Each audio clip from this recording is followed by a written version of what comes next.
sirina ssanyu yadde nga nkaba bukabi nga sidda busizi nga sirina mu muddu yadde emirembe gyafa ng'omutima gulimu ebiwundu nga nsaba Mukama aleteyo omuntu omutuufu laba bw'aleeta omwana omulungi okuzama ng'ava mu lulyo olulangira alina lava erimu ebirungo erimu ebiceppere erijabalanga forever njagala nkwagala ondaga omukwano gw'ekimerika.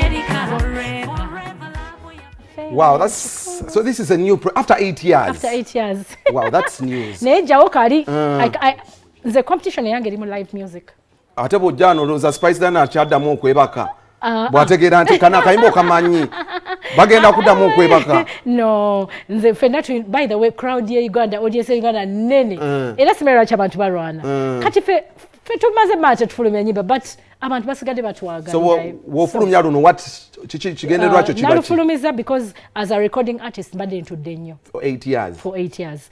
As a performing artist mbadde nnyimba naye recording artist kyekinkomezaawo kuba abantu bampagirira mu recording artist. Yes. So obadde okyaliira ku luli nzani ayinza okunja kale mu live music tuliira ku bintu bingi production kuba biba live osobola okukwata ennyimba zonna z'oyagala n'ozikola n'oziyimba. Yes.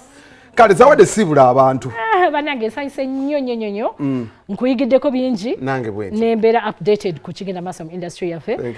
Yes, nsanyuse nnyo banaye kubeera ku BBS Telefine. Akayimba akapya mukaagale baka subscribing kwe kali ku YouTube. Yes, Florence is going to be playing it. Thank you. Mukama abankumbire guys, let's link up. Omuyimbi 360